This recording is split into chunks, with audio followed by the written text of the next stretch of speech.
afternoon, everyone, or good morning to some parts of the world. Welcome to the 4th of 12 EMOS webinars. My name is Mojca Baudaš. I'm from the University of Ljubljana in Slovenia, where this session is hosted, and today I'll also act as a facilitator. Now, let me first explain for those that are new to the webinars and new to EMOS, that EMOS stands for the European Master in Official Statistics.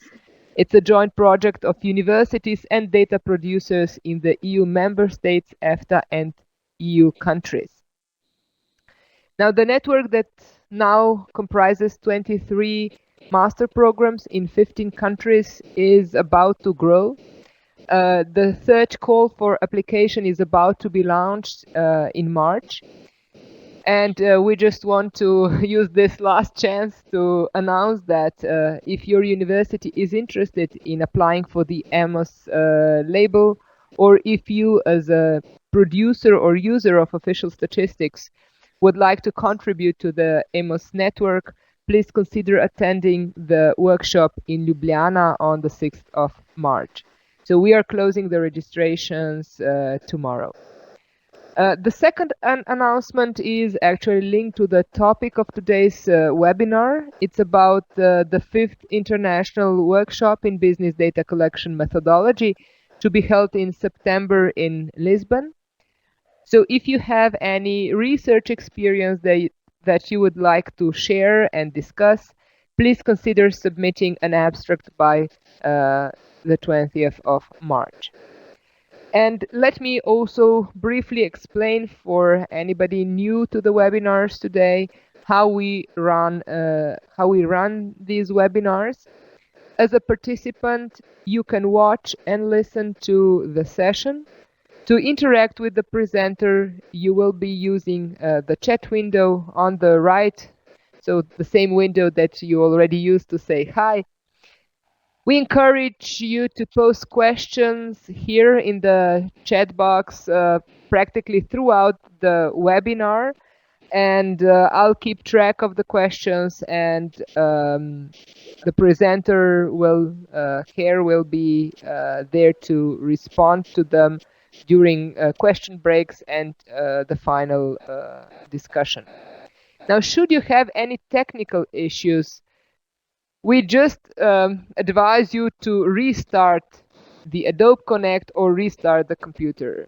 You wouldn't imagine that this usually solves all problems. Now, today I have a great pleasure and honor to host a colleague from Statistics Netherlands, Herr Snijkers. Herr is a senior methodologist who specialized in business survey methodology, and nowadays is looking into new ways of collecting data from businesses. He co-authored the Wiley textbook on designing and conducting business surveys, the first international handbook in this field. Back in 2005, he took the initiative of organizing the Business Data Collection Methodology Workshop, so this year already mentioned, to be held in Lisbon. And now to the topic of today's webinar, innovations in business statistics data collection. We heard about web surveys in our last webinar, in case you were here. Web surveys have become an important part of data collection from businesses, but this is not all. How will data collection from businesses look like in the future? Well, this is something that Herr will today demystify, as we are now used to say. Dear Herr, please, the floor is yours. Thank you, Mojca, and thank you for having me. It's a great pleasure to be here, and I hope that everyone can hear me. Indeed, like Mojca says, in this lecture, I will try to look into the future. But before doing that, I will also look a bit back and into the history of data collection. And to start with, I would like to thank a number of colleagues who have contributed to this lecture, and they were so kind for me to use their slides, and I will show their examples in this lecture. Of course, we only have, let's say, about an hour, maybe a little bit more, and I cannot discuss business surveys in full. What I will try to do is discuss the very basic characteristics of business data collection, and also give a brief history of this data collection, and then discuss the directions of technological innovations and point at methodological and organizational issues. And I think that especially those are very important to consider. And with every direction, I will also show an example of what it means, what in the direction we are heading. And if you're interested in business surveys and would like to have more details on business survey designs, I would like to point at the Wiley textbook written by me, Gustav Haraldsson from Norway, Jackie Jones at the time from the UK, now in Australia, and Diane Willimack from the Census Bureau in the United States. And also this year in November, there will be a course based on this book in Oslo, in Norway. That will be on the 5th till the 7th of November. So if you're interested, you can register for that course.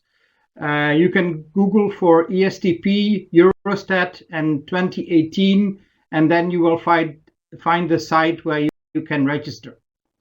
And finally, I would like to say that, like Moitza already said in the beginning, that we will have the business data collection methodology workshop in September in Lisbon, which will be a platform for practitioners in business surveys and business data collection to discuss their experiences.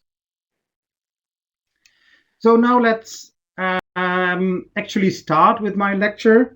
And I would like to start with a statement. And my statement is that technological innovations make things possible, but the applied methodology and the organizational context make it work.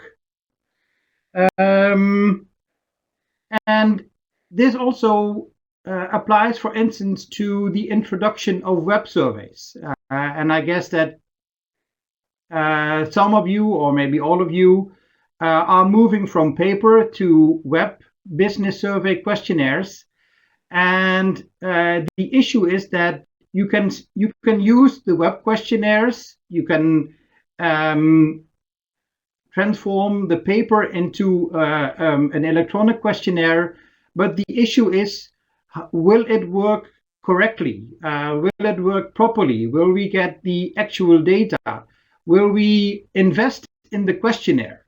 And that's also what Gustav Haraldsson and Mick Cooper said in a course in 2013, and I have a quotation from them here. They said that we suspect that many of the survey organizations that introduce web questionnaires forget that it's not the technology in itself, but how it is utilized that determines the result. So it's about the methodology and whether your organization is willing to invest in web surveys. And that's the point that I would like to make. And the examples I will show will illustrate my statement. Another example here is the introduction of register data back in the 1970s and the 1980s. And what we experienced at that time is that we have these register data, but do we trust these data? And my experience with colleagues from around the world is that they lose control over the data in these secondary sources, and that is why they don't trust the data. So this is an organizational issue that we have to take into account when we move from one technology or one data source to another. And another example here is the introduction of electronic data interchange or system-to-system data communication, which I will talk about in a few minutes.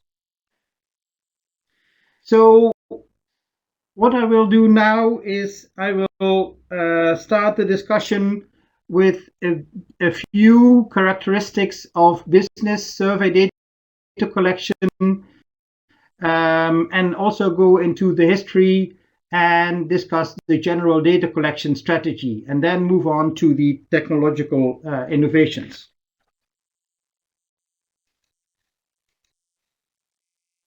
But first, I would like to ask you, who of you has experience with business surveys, and what are the main issues you have to deal with?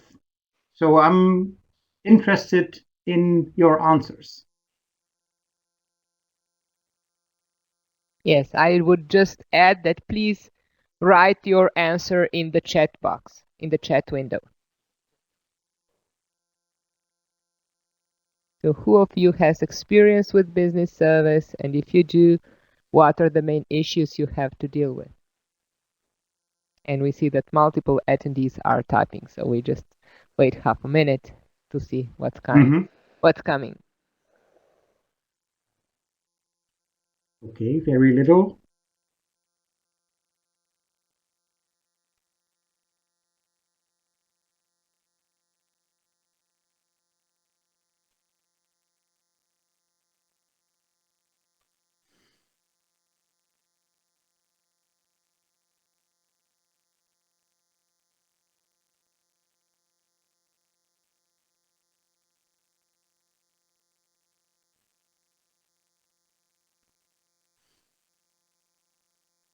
Okay. So issues are money, are the unit issues. I will come to that.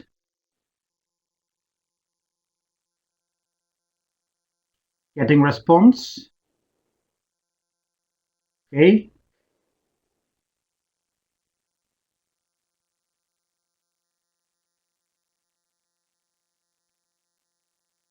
One big problem is non-response.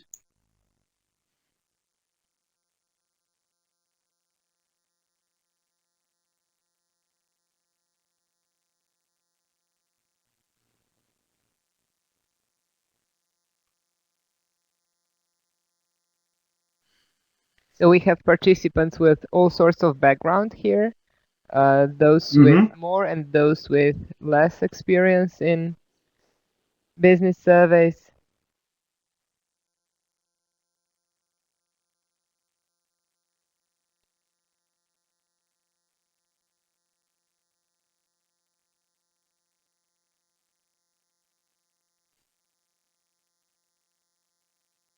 Reaching arrangements to share data among institutions. Yep, that's, yep.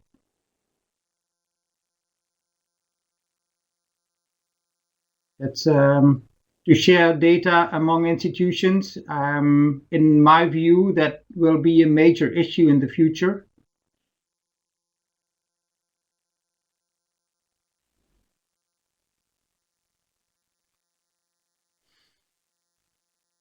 It is said that information is the new oil, and the oil does not get shared. Yeah. Yeah.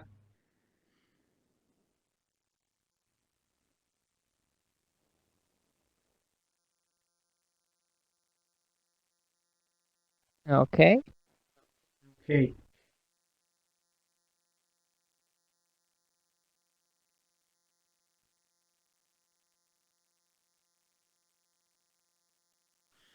So I think that I'll continue here. Indeed, like Moitza says, that some of you have little experience with business surveys. Some have more experience. The issues you mention are about business surveys, about getting the data that we want, about getting response. The unit issues. Like I said, I will not go into the details in how to design business surveys. I will refer to the textbook for that, or the course in Norway in November. But some of these issues, they will come back in this lecture because they are the main issues. So let's see what the key features of business surveys are. And in this slide, we will see the key features of business surveys as compared to household surveys. In business surveys, we see disproportionate samples. In household surveys, we have equal probability samples. Business surveys usually are self-completion questionnaires, while in household surveys, we have mixed modes using self-completion and interviewer-administered questionnaires. In business surveys, we mainly ask about numeric data, about facts, and we use matrices. In household surveys, we have categorical data and we ask about facts and opinions. The way to contact businesses is by letters and telephone contacts, and for large businesses, we have personal contacts in a large business unit, for instance. In household surveys, we use letters and personal contacts, and interviewers may visit respondents at home. And we may use incentives to get response. And finally, in business surveys, we have post-field recontacts to validate the data, and we do not do that in household surveys. So now the question is, why this design for household surveys? Why is it different than household surveys? And that has to do with the characteristics of the business population, the population we are surveying. And this design is the way it is. It's because some businesses are more important. The data need to be retrieved from various sources. There may be many respondents involved. You could say that it's a kind of proxy reporting. We have the unit issue, meaning that the businesses that report or complete the questionnaires may be different than the actual units we would like to have the data about. So the reporting unit is different than the observational unit. And for official statistics, the surveys are mandatory or compulsory by law. And what I've seen in the past is that because of this mandatory characteristic of business surveys, it means that people who design the survey, they are, let's say, kind of lazy because they think that, well, it's mandatory and businesses, they have to complete the questionnaire, otherwise they may be fined. My view is different, and I will come to that later on in a few minutes. So why do we have this design for business surveys? And that has to do with the three main characteristics of the business population. And the first one is a skewed population. And the graph that I'm showing here, it's from a graph from the UK from 2014, but still this graph applies today. And what it shows is that we have a lot of small businesses which add only a little bit to the economy, while that's here. They add about 1/3 to the economy, while we have only a very few very large businesses, and they add a lot to the economy. So the larger businesses, they add a lot of weight to the data, and that's why for business surveys, these larger businesses, they are always sampled. So they have a chance of being in the sample of one. This is different in household surveys. Then for business surveys, they are multi-survey. surveyed, which means that they get more than one survey and they get it more than once. They may be in a panel. And that means that we have a long-lasting relationship with these businesses. So when we send out a survey and a questionnaire to them, we may be in contact with these businesses for other surveys and for a longer period of time. And we need to take that into account. And then the final issue is a complex response process. And these issues, these three main characteristics of the business population, like I said, we need to take those into account when we design a survey. These are the tailoring considerations. Now let's look into this complex response process. What is that in business surveys? So what I'm showing here is a very simple case where we have one observational unit. There is one reporting unit. Within that reporting unit, there is one respondent, and that respondent can access one data source to complete a questionnaire. And this might be comparable to a household situation, where we would like to have a household data from a household, and the household is also reporting. There is one person within the household completing the questionnaire, and that respondent has one data source. In business surveys, however, this response process can be more complex, and it can be even quite complex. To start with, we may have more data sources that need to be checked by the respondent. We may have more people involved in the completion of a questionnaire, people from different departments, from the human resource department, from the financial department, for instance, and these respondents may need to consult various data sources. And finally, what makes it more difficult, which is the actual unit issue in business surveys, is that more reporting units, they make up one observational unit. So all information from the various reporting units need to be added up to get the data for the observational unit. And within these reporting units, there may be more respondents and more data sources. So you can see here that the picture can be quite complex for businesses. And what's even more is that there is a time dimension here, that the data, when we send out the questionnaire, for instance, the data may not be available, or only parts of the data may be available in some of the data sources. So we need to take the time issue into account as well. And this means that information within businesses is distributed between people, between sources, and over time. And that affects measurement and unit errors.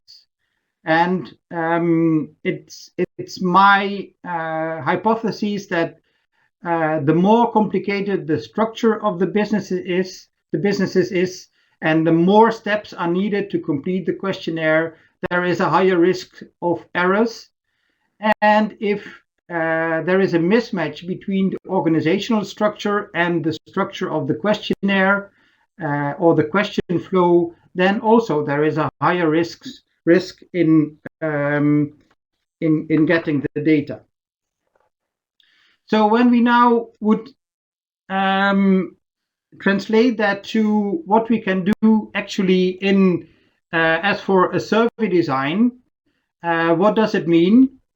So if we look at the skewed business population, then what we need to do is identify relevant subgroups or relevant strata. This is stratification with regard to sampling, estimation, questionnaire design, and survey communication to get response. And we need to tailor our design to these strata. For instance, what we do is we tailor to size. So that means that for the larger businesses, for instance, we have a different design than for the smaller businesses. We may also tailor to the sector of industry. So for construction businesses, for instance, or for manufacturing businesses, we have a different questionnaire. Or you may have your own target variable that is important to tailor to, for instance, relevance to the economy and globalization.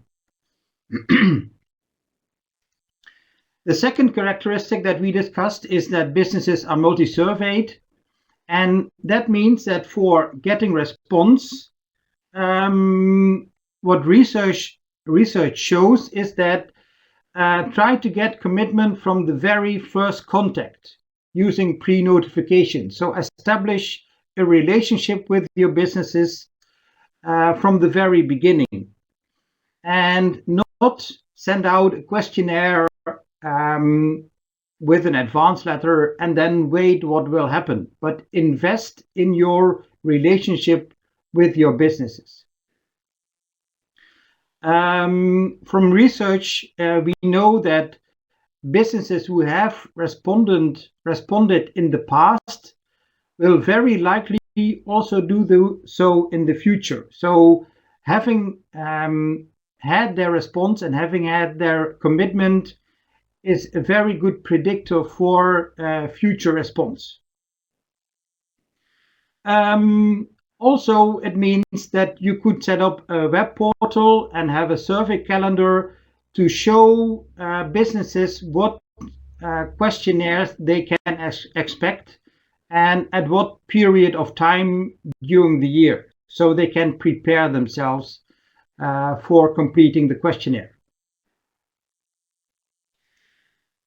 And as for the complex response process that we discussed, I would recommend to make an effort to contact the most competent respondent or respondents who may be a response coordinator within the business, who has access to the available information and can judge that information, or can contact other colleagues who have access to that information. It's also important to indicate the observational unit, so the unit you would like to have the data about, and the reference period. So for what period do you want to have the data? So is it about the last calendar year or the last fiscal year, for instance? Also, tailoring to the complex response process means that you structure the questionnaire according to the business internal data collection process. So structure the questionnaire into various blocks and have those blocks on specific topics that can be completed by people from one department. So questions about employees, for instance, go into one block. Questions about financial information can go into one block, etc. Also, like I said, many people can complete the questionnaire, so facilitate multiple access so that people can access the questionnaire from various computers, for instance. That could be done using a web portal, for instance, and have a print option so that people can share the questionnaire with their colleagues. What I've seen is that people might call their colleague and saying, well, I need to complete this questionnaire, and do you have this and this information for me? So that means that the data provider within a business may not even see the actual questionnaire. So it's important that people can distribute the questionnaire among their colleagues within the business. So these are a number of issues, a number of design issues that you can take into account having the main characteristics of the business population in mind. And we will come back to these issues in the remainder of this lecture. And the main issues here are how do we get the right data, the data that we want, that has to do with measurement errors, and do we get the data from the right unit, from the predefined unit, and that has to do with the unit error.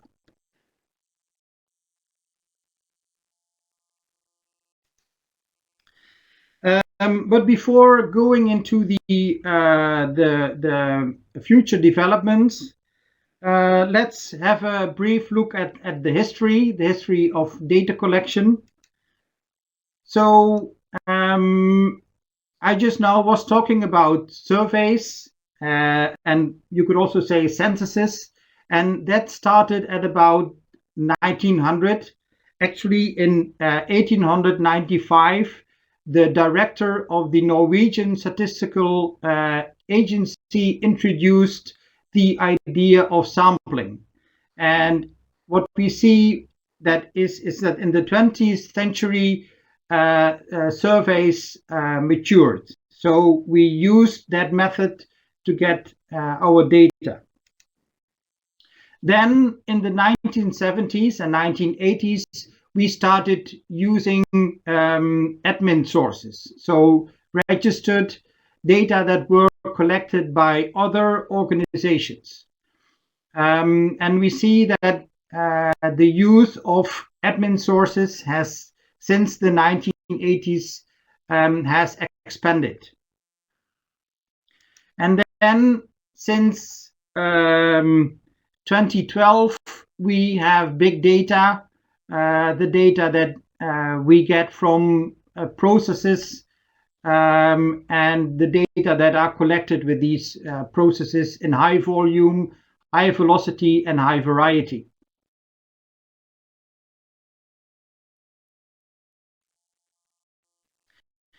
And the issue that we have nowadays is mainly about data integration. So having these three data sources, having the surveys, having the admin sources, and having the big data, how can we integrate these sources and produce statistics from there? And we could say that the 20th century was the age of sampling, but the age we are in now, the century we are in now, is the age of data integration. And the issue for a National Statistical Institute, that is NSI, National Statistical Institute, is that we lose control over the data collection. Since we use the data that are already there, we do no longer collect the data ourselves, but we use the data that are already there.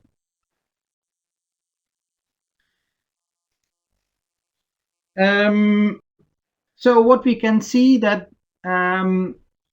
over the last, let's say, 30 years, we have been moving towards mixed mode and multi-source approach for data collection. So moving from a single source, which was surveys, to multiple sources, and moving from a single mode survey, which used to be paper, we moved to mixed mode designs for surveys, combining paper and web.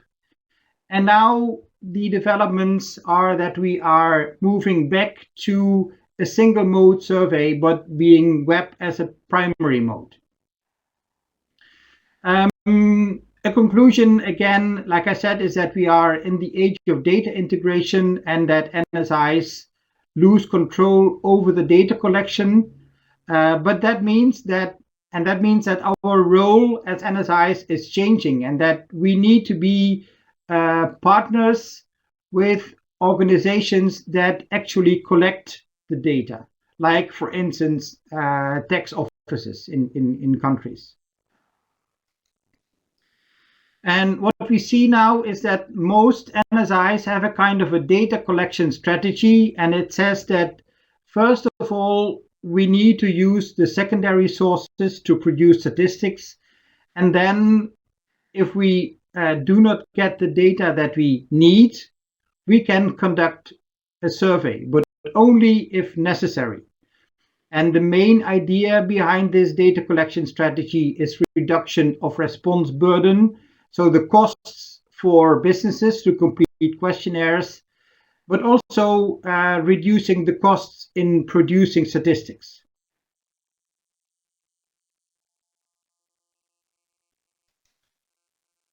Okay, so this basically is what I wanted to tell about business surveys and how to and the characteristics of the business population. And before moving on, I would like to ask, and now looking into the future, what innovations in business data collection is your organization working on? So when collecting data for business statistics, what kind of data do you use apart from surveys?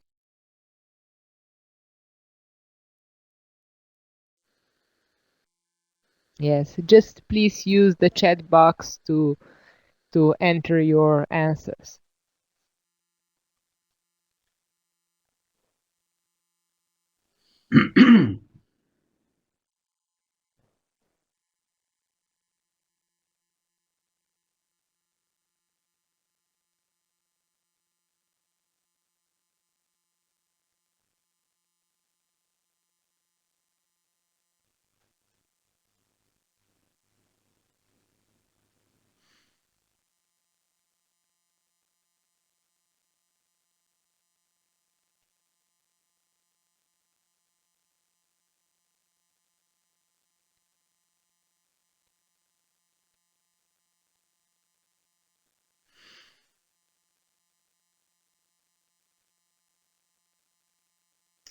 Okay, I see sample size reduction and number one, meaning the computerization of survey data collection.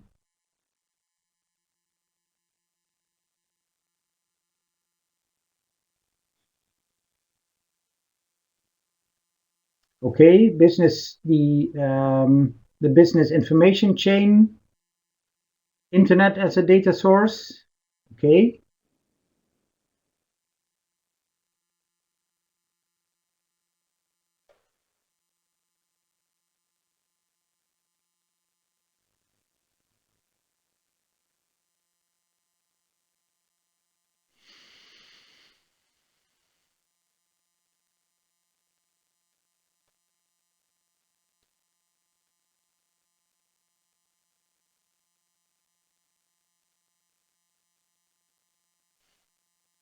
It's interesting to think about the information we can get from the Internet of Things. Yes, I agree.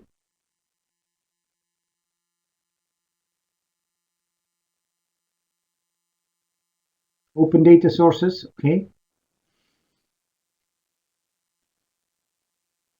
So yeah, I think that a number of you are working on the issues that I would like to discuss. And let's see how far we can get. We still have some 20 minutes, Moitza, that's right? Yes. Okay. So I'll start with computerization of data collection and then see how far I will get in discussing these four technological innovations. I will start with the first one, then move to the second one, and if I'm running out of time, I will go to the Internet of Things. Okay, so first let's discuss computerization of data collection, features of electronic questionnaires, and paradata. So when talking about surveys and electronic questionnaires, there are a number of innovations that we can apply, and they have to do with automated routing, built-in edit checks, complex questionnaires like matrices, using historic data in the questionnaire, having web login portals, and having paradata. And of course, these issues are not new, but they were introduced when electronic questionnaires were introduced in the 1980s. But what we see is that nowadays these options that we can use have not yet been optimized or used to the full. Often what I see is that when moving from paper to the web to electronic questionnaires, is that the basic paper design is still applied to the web questionnaires instead of thinking from the possibilities that we have when we use a web questionnaire. And these options here, they can be applied, but like I said in the beginning, it's how to use these features, and that has to do with the methodology, tailoring the questionnaire to the businesses, and also organizational issues. One of you at the beginning of this lecture mentioned money, which is an organizational issue. The willingness for an organization to invest in the questionnaire, to take the time to actually design a good questionnaire. For instance, what we did at Stats Netherlands some 10 years ago, when we introduced the electronic questionnaire for the annual structural business survey, we took 2 years to redesign the questionnaire, which is quite a long time. We had the first year was in redesigning the questionnaire, and the second year was in optimizing the questionnaire and testing the questionnaire in the field to actually make it work. And when I discussed it with colleagues from other national statistical institutes, they said that they could not do that. They needed to do this quicker. So talking about the methodological issues, it's about the things that I already mentioned. It's about tailoring to the business context and getting a better insight in how businesses and people within these businesses think and operate. So the basic idea is that instead of designing a questionnaire, start thinking outside inward and start with the businesses who have to work with the questionnaire. And that's what we call questionnaire communication instead of questionnaire design. So the questionnaire is a communication instrument that people need to work with to complete the questionnaire. And apart from the content of the questionnaire, in web questionnaires, what is important is usability issues, the user interface, or the interaction design. So how people actually can move from one question to another in the questionnaire, how they can get an overview of the questions they need to complete, things like that. They have to be taken into account. What we have learned with regard to pre-testing is that when you design a draft of a questionnaire and then do a pre-test to see whether it actually works, in business surveys that may be too late.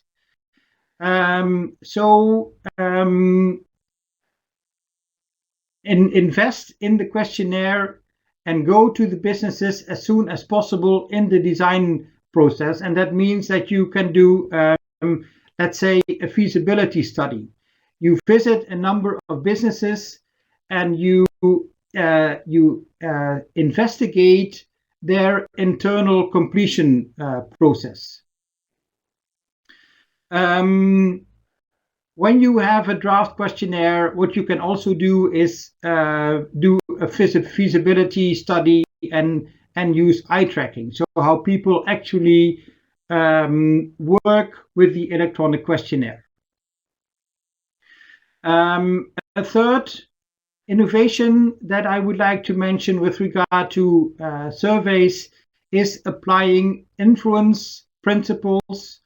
They have been defined by Robert Cialdini, and the nudging principles discussed by Thaler and Sunstein in order to get response.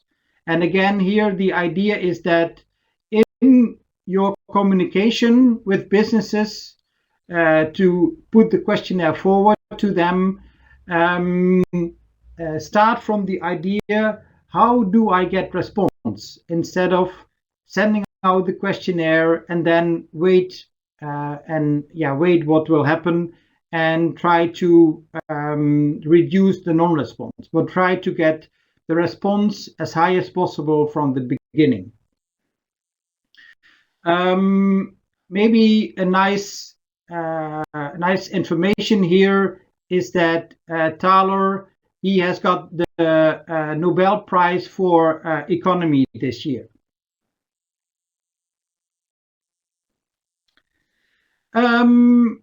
Then I will come to paradata. As for technological innovations in business surveys, and I see that someone, Daniel from Mexico, he asked, is paradata the same as metadata? No, it's not the same as metadata.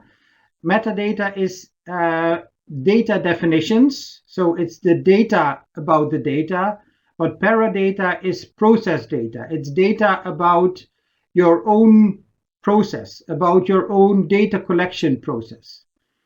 And Mick Cooper introduced the term paradata in the 1990s as a third kind of data that we have. So we have the actual survey data, we have the metadata, and we have the paradata, the process data.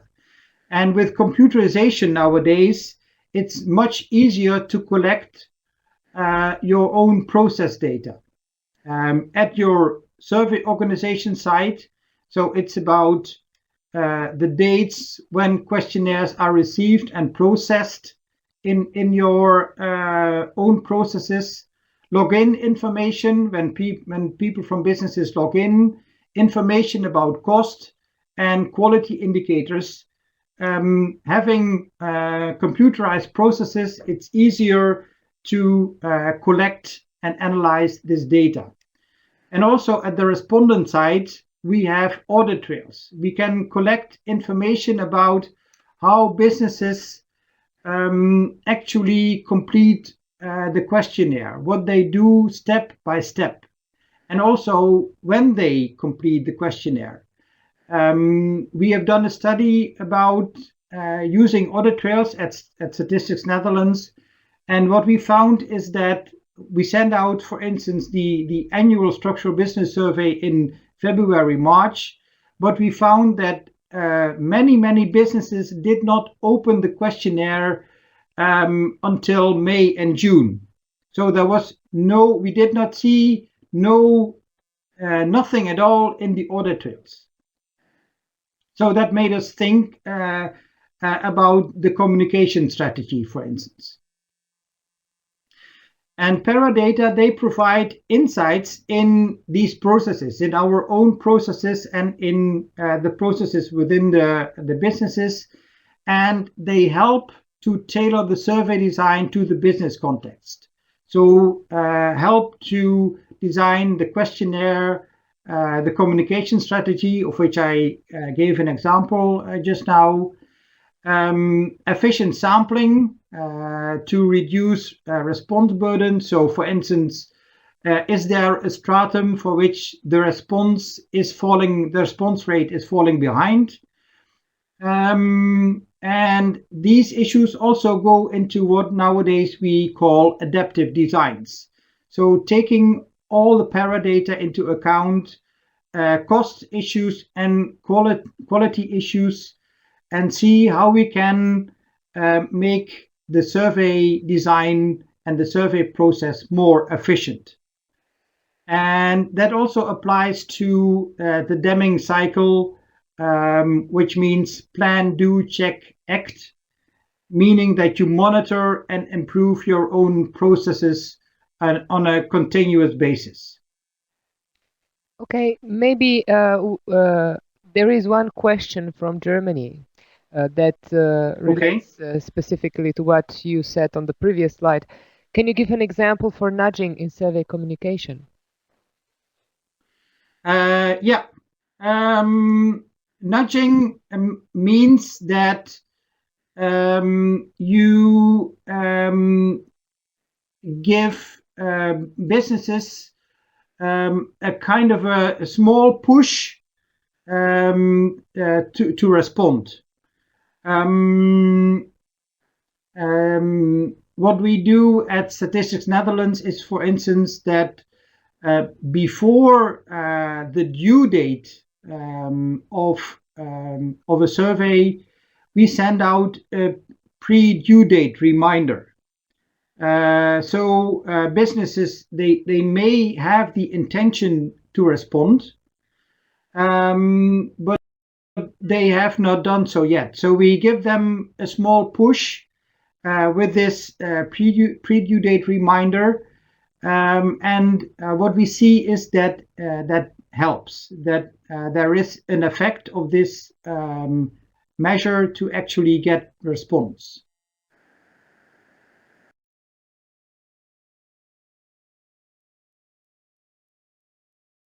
Okay, great. Yeah.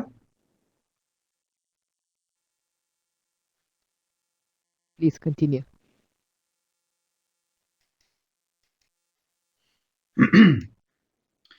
Okay, so now I move on to computerization of the business information chain. I've been talking about computerization within a survey organization itself. Now let's look at what is happening within the businesses. And here is a graph that shows what we can be heading towards with data collection. So we've been talking about paper questionnaires, we've been talking about web questionnaires, and now we are moving towards unbroken digital chains and automated data capture. That started already in the 1990s, but it's not yet implemented. There is in Portugal, for instance, they have implemented a system that works in this way. There is an unbroken digital chain with information from businesses to government organizations collecting the data. And I think that this way of working will be the future, but we are not there yet. So what is this information chain or this unbroken digital chain? Well, we have seen that in the past, having questionnaires, people within businesses, they complete questionnaires, they put these in the mail or send these using the internet to an organization like a statistical organization or the tax office. But nowadays, with automated and computerized systems, we can have system-to-system data communication, and it's also called EDI, electronic data interchange, or automated data collection. So what do we need to get this chain working? Well, first of all, within businesses, and what we see here, this picture shows what is happening within businesses. It means that all data exchange from the various departments within businesses has to be harmonized. It means that all the data that go from one department to another, they have to have harmonized definitions. So this is about the metadata, about the data. They need to be harmonized. And it means that in the businesses, we have to have horizontal harmonization. So going from the very basic administrations like order intake, invoicing, supply management, human resource management, all these basic administrations within businesses, they feed into bookkeeping, into the general ledger, and to financial and fiscal reporting in the end. All these data flows within businesses, they have to be harmonized in order to make the chain work, also within businesses. So now when we look at the users of the business data, like the Chamber of Commerce, banks, capital suppliers, the tax authorities, and national statistical institutes in the end, when this chain should work, it also means that all these parties over here, the users of these data, they also need to use the same data definitions. So here it means that we have vertical harmonization, having all these users of the data have the same metadata, have the same data definitions. And also this already applies to the use of registers. One of the issues in the use of registers is differences in data definitions.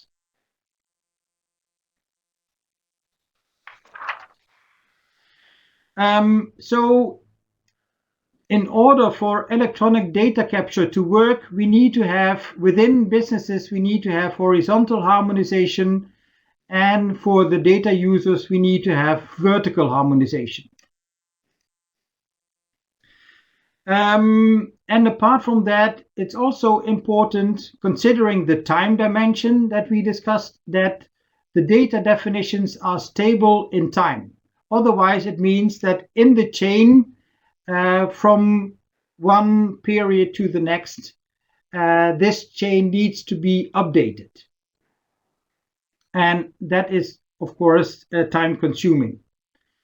A next issue that we need to consider is technological standardization. So if we use a system-to-system data communication approach or electronic data interchange, then the various systems need to understand each other. So we need to have some kind of technological standardization.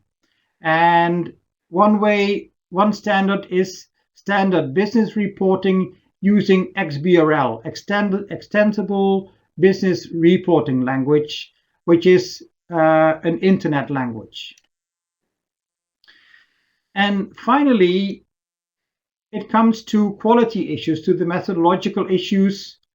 When we use this chain, do we get the data that we want? Are there any mismatches in the data definition or mismappings when in the process we go from one step to the next? And a final issue is the unit issue. Do we get the data from the units from which we want to get the data? So remember, we were talking about observational and reporting units. This also applies here to automated data capture.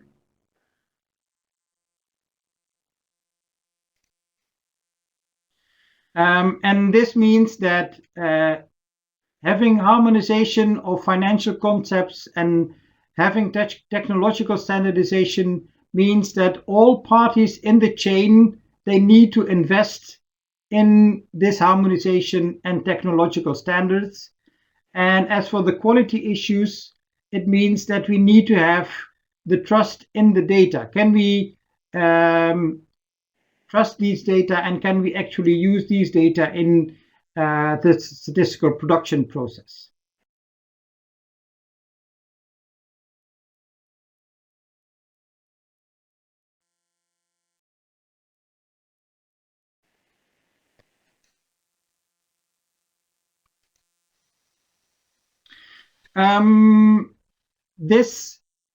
These requirements here, they are, in my mind, they are very important and also apply to other technological innovations. So I would like to ask you whether these requirements are clear to you, or whether you would like to have some more explanation. Okay, and we will use this minute or so when participants are writing their answers in the chat box to just for a second or two stop recording and restart recording. We have some technical requirements. Mm-hmm. Yeah, so we already had one clarification question. As DMX information, it's a good example of this topic. I must say I'm not really familiar with SDMX.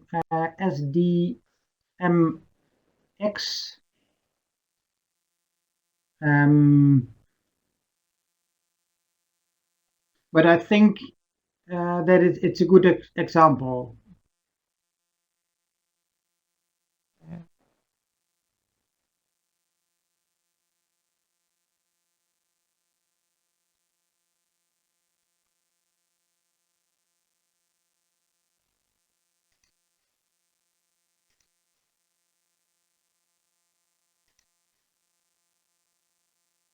Maybe we can come back to that later on, Moitza. Yes. So that Okay. I move on to the Yes. last part and the conclusions. Yes. So I will, considering the time, I will skip the internet as a data source. The internet has a lot of data that you can use, and my idea was to discuss a project that was done by a colleague of me to see to count the number of businesses that add to the internet economy. So businesses that have the internet as a major platform to make money. But I will skip this example and move to the final innovation that I would like to discuss, which is the Internet of Things and new data that come available because of the Internet of Things and using electronic data interchange, the same technology that I discussed with the business information chain. So here I would like to discuss an example that was a project that was done by colleagues in the Netherlands from the Dutch Organization on Research and Innovation. And they looked into sensor data that were available within dairy farmers. So the idea is that they started with the data available within the farms, data about the cows, and data about the farms themselves.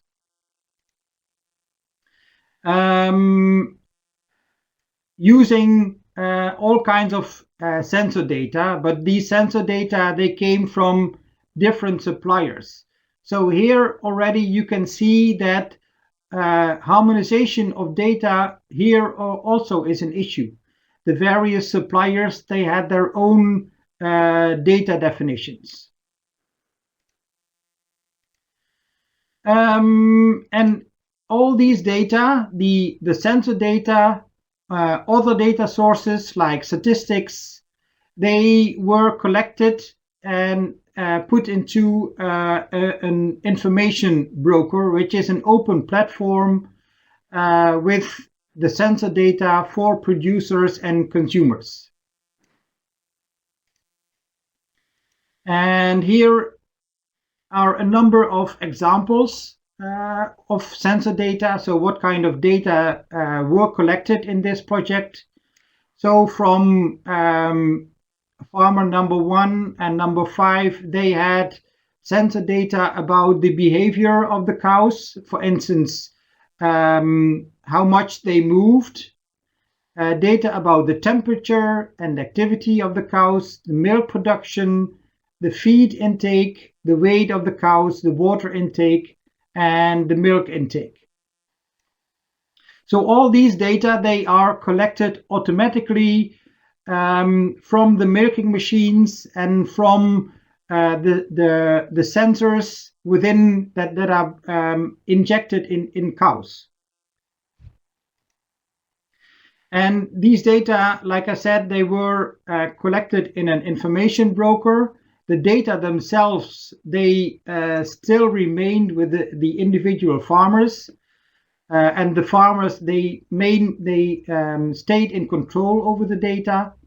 But these data collected in this information broker, they can be used in modeling of the farms, how they are doing, and provide information to the farmers about their production, how they are actually doing.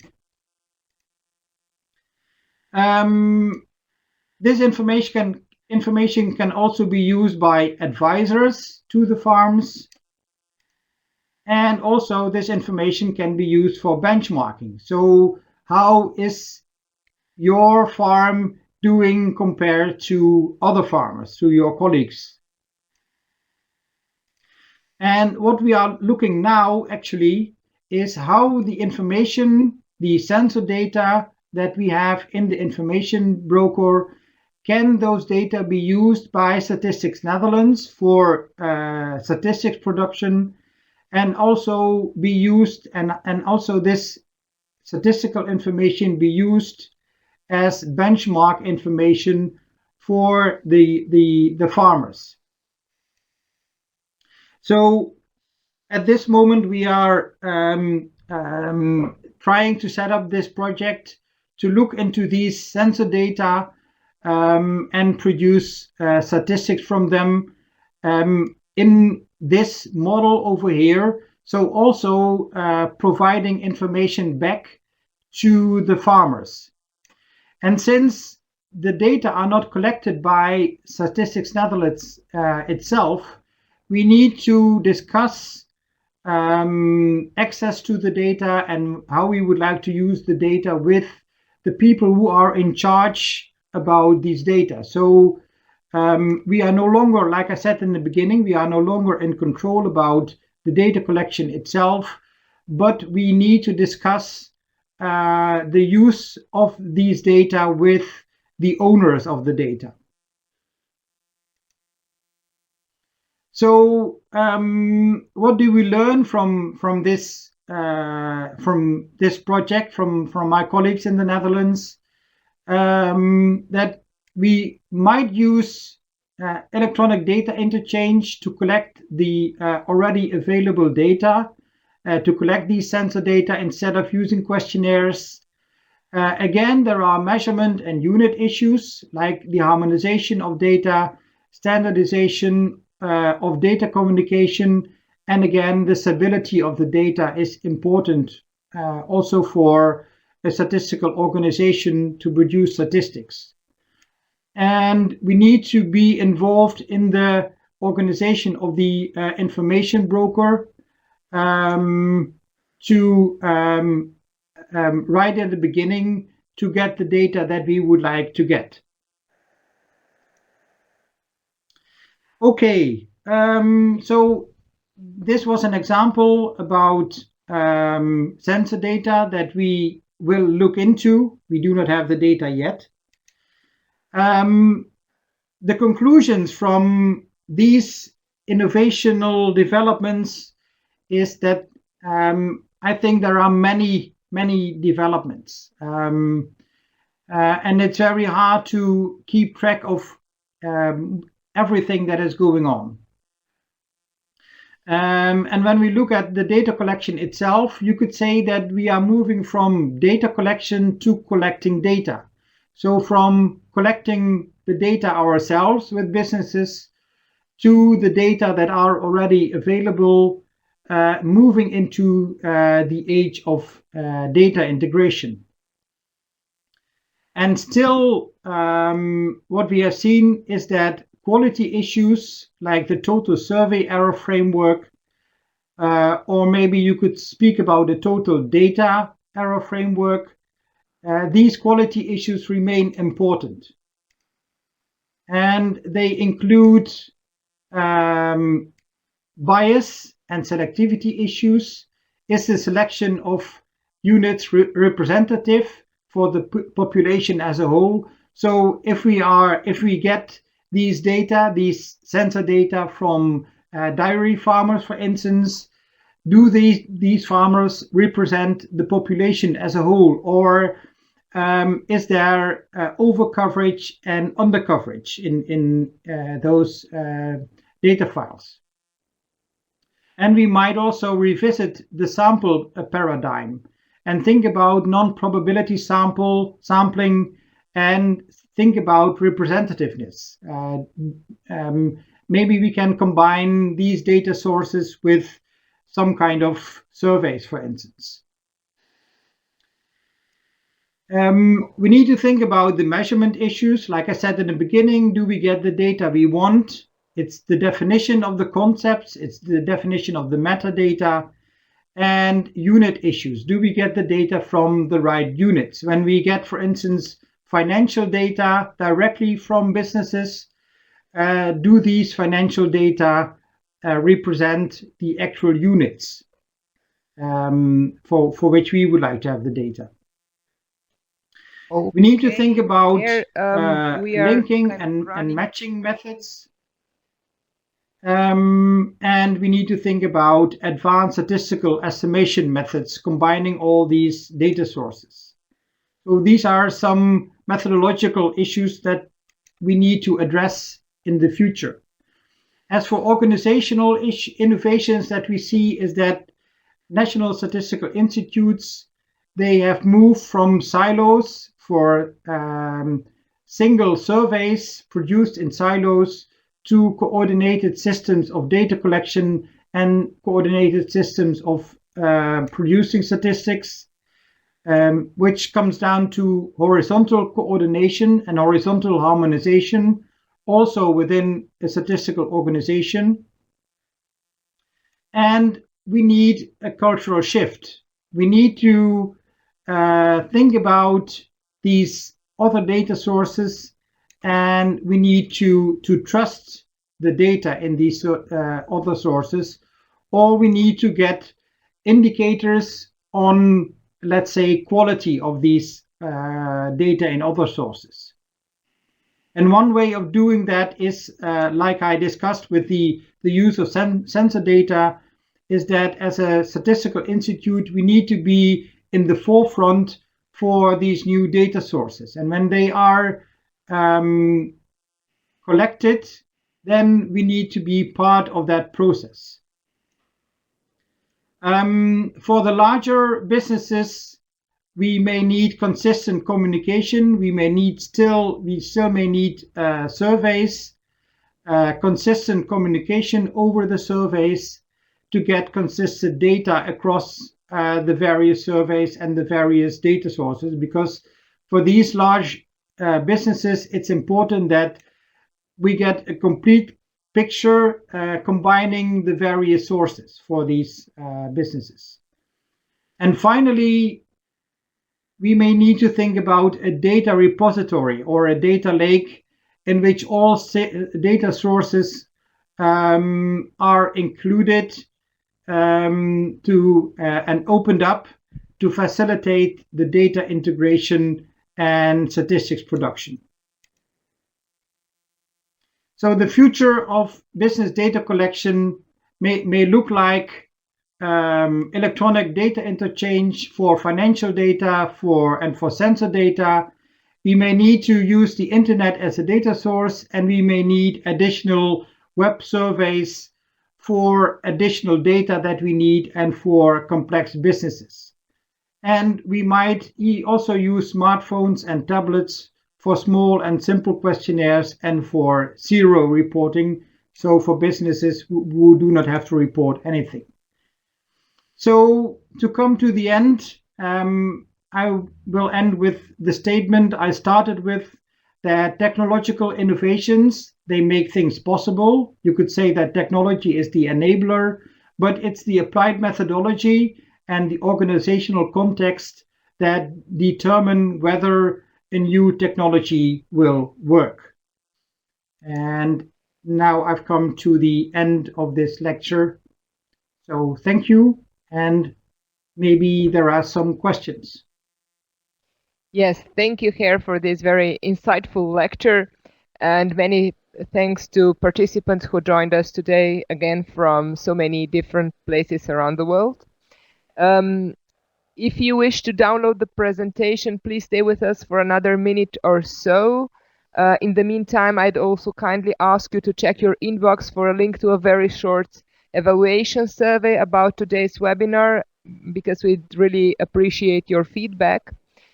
The next webinar is scheduled for the next Wednesday, 28th of February, when Nicola Massarelli from Eurostat and Monika Gorzelak from Statistics Poland will be presenting statistical monitoring of sustainable development at global, EU, and national level with the case study of Poland.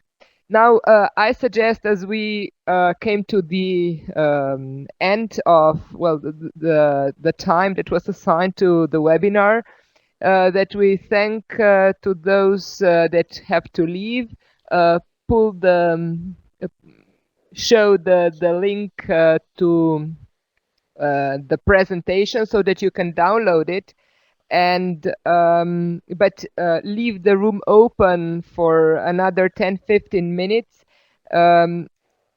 because if you have any more questions, and maybe we can comment also on some questions that were already there. So for those of you who can stay with us, please do so. Maybe just a clarification that for these SDMX, I just checked that it's one of the standards as XBRL that you mentioned here, one of the XML-based solutions. It's just one of the standards, and we'll see which one actually will prevail in the end. Yes. Yes, there are a number of standards. So with all the abbreviations, and it's not my field, so I just needed to check to be sure. So if you have any more questions, we will stay here for another 10 minutes or so, and I'm sure Ger will be happy to answer. Yes, I will be here.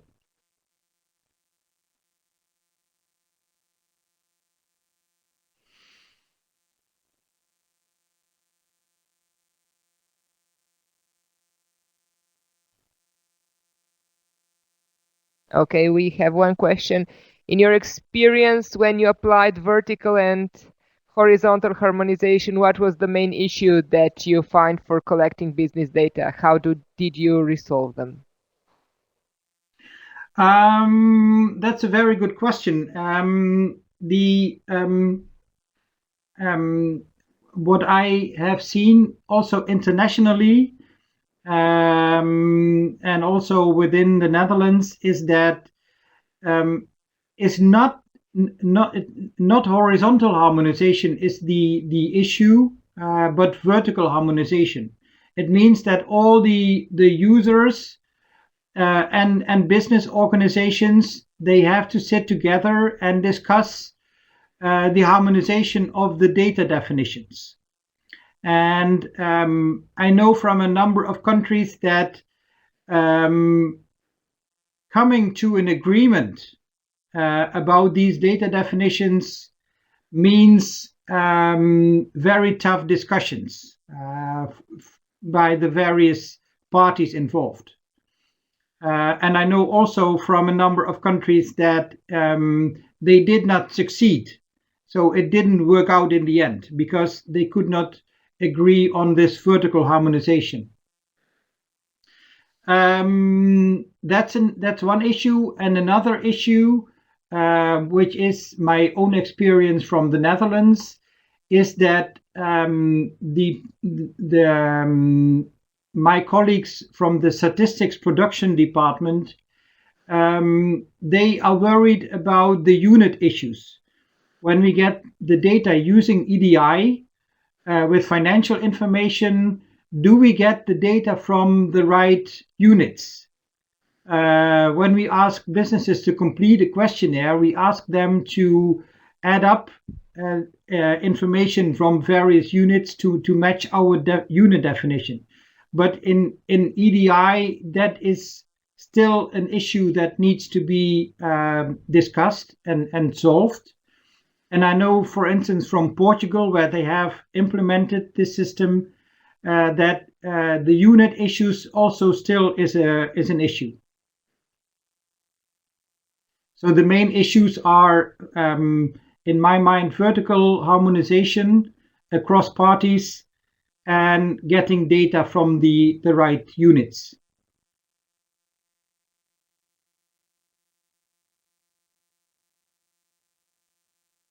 Okay. One more question. Is your country law, I guess statistical law, supporting data collection by the electronic questionnaires? No, it's not. In the Netherlands, it's only in the law that businesses they have to provide the data that we ask for, but it doesn't say anything about the data collection mode. So we cannot force businesses to use web questionnaires, for instance. However, what we do in our methodology is that we push the web mode. We do not present paper questionnaires. In the letters, we only mention the web questionnaire, and we tell them that if they would like to have a paper version, they can call us. So they have to take a step to get a paper questionnaire.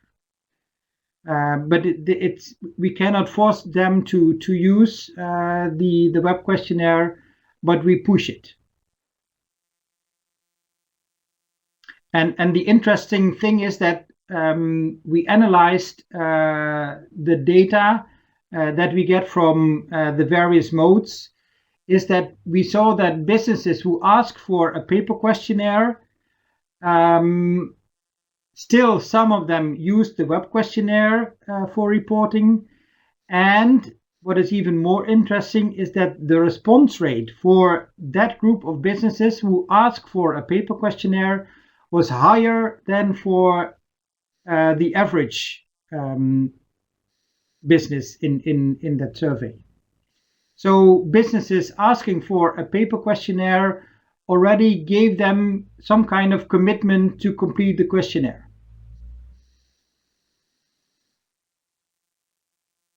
Okay, I think we can now stop. Okay, one more came just now. What do you mean by apply influence principles? So it was the question of nudging and influencing. Yeah. This refers to the influencing theory as discussed by Robert Cialdini. Robert Cialdini is a social psychologist, and he describes 6 basic ways in which people influence each other. And we apply these 6 basic approaches in our business survey communication to get response. One of them is, for instance, a reciprocation.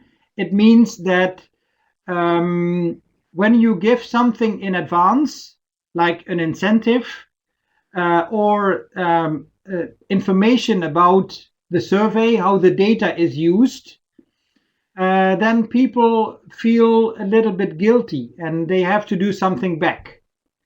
So by giving something, you say that you want to get something back, which is the data and completing the questionnaire. Another influencing principle is liking. And that means that people are more likely to do something when a person they like poses the question. And that's what we saw, for instance, when we do telephone reminding, is that what we sometimes hear from the business people is that they say to us, well, you seem like a nice person, so I will complete the questionnaire. I don't like the questionnaire at all. I don't like your organization, but you seem a nice person, so I will complete the questionnaire. That's another principle. And I would like to leave it to these two, but we describe these influencing principles in our textbook. So if you're interested, you can find them there.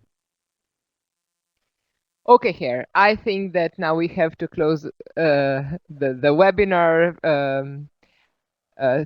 Thank you so much to you and to participants that stayed with us, even if we ran a bit late.